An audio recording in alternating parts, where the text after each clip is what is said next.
So in terms of reaching your potential, what I found, I grew up in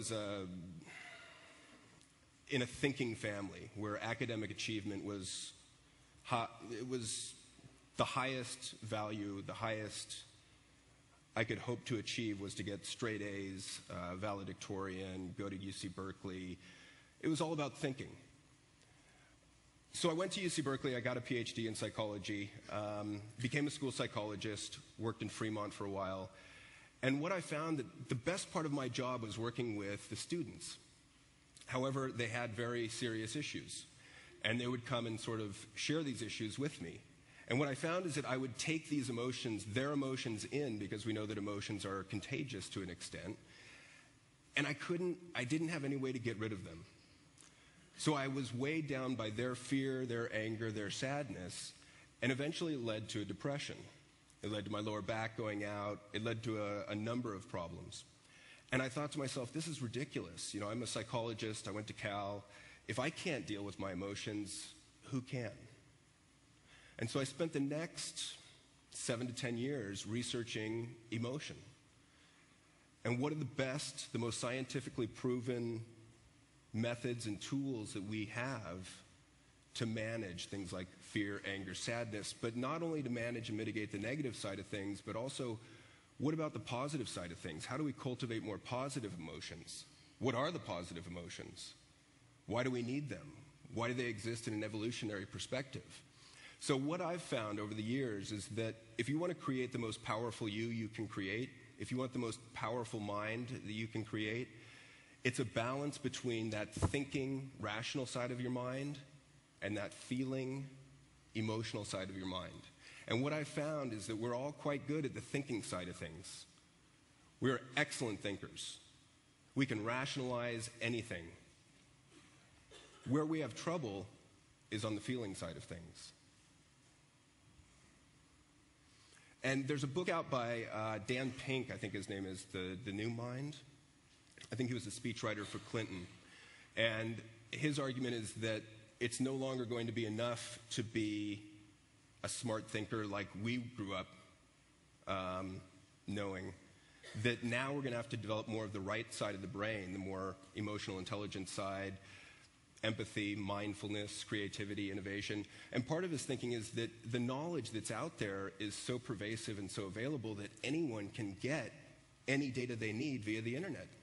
It's free, it's accessible, it's easy to get.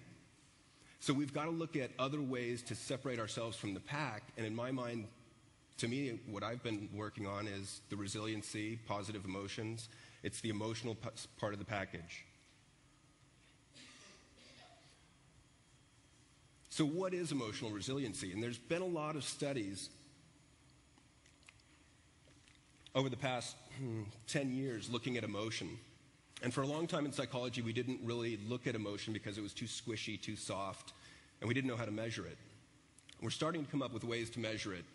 And what we've found specifically on emotional resiliency, resilient people are those that bounce back quickly from tragedy, from difficulty, from hardship, from challenge. And they bounce back not only as good as they were, but better than they were. And there's actually a recent theory that's come out from John Hyatt at University of Virginia that challenge, difficulty, trauma are all necessary for a happy, thriving, and meaningful life.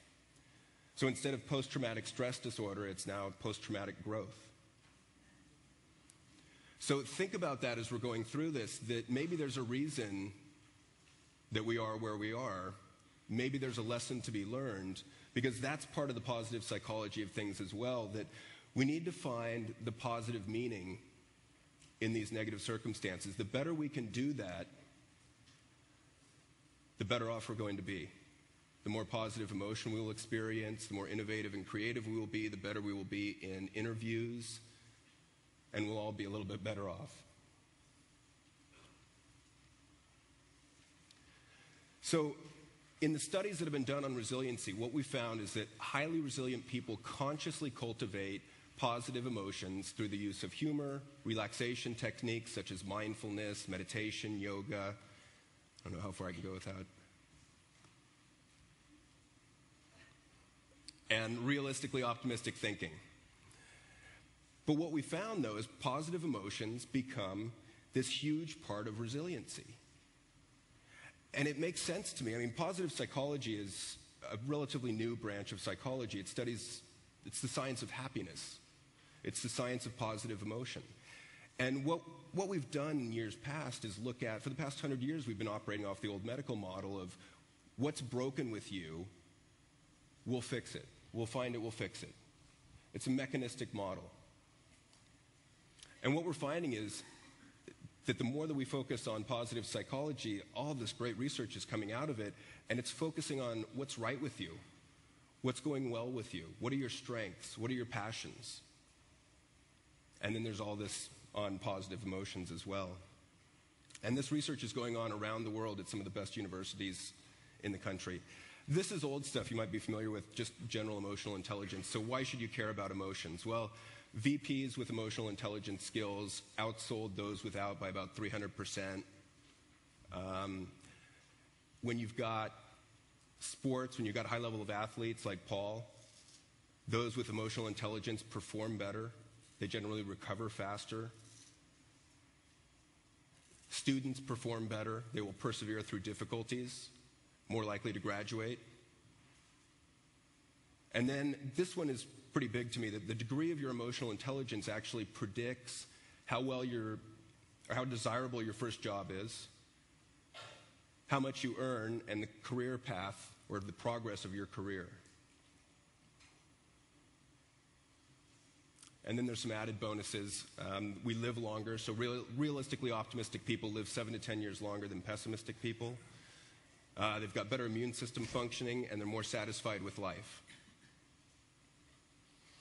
Now, there's another study that was done at, this was UNC Chapel Hill, Barbara Fredrickson and Marcial Losada. They looked at 80 management teams and put them in a room with a one-way mirror and then videotaped them and transcribed every interaction that they had. And what they found is that the top 20% of those management teams, measured by customer satisfaction, 360-degree surveys, and profitability, had a 5-to-1 ratio of positivity to negativity. In other words, those high-functioning teams had they had 5 times as many positive statements to one another, open-ended questions, and supportive comments.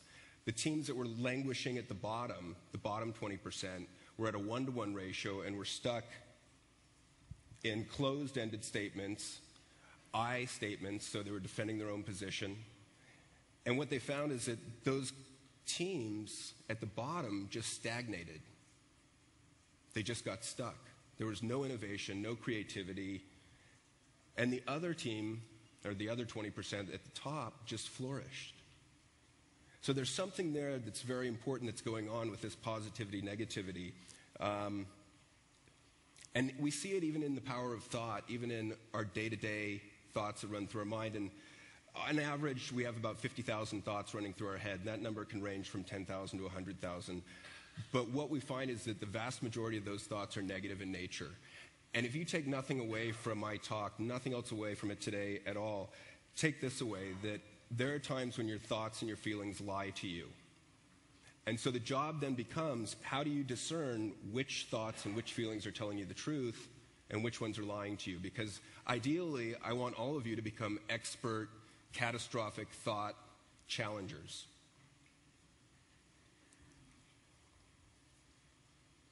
So if we multiply this out, so we've got 50,000 thoughts per day, 80% of them are negative.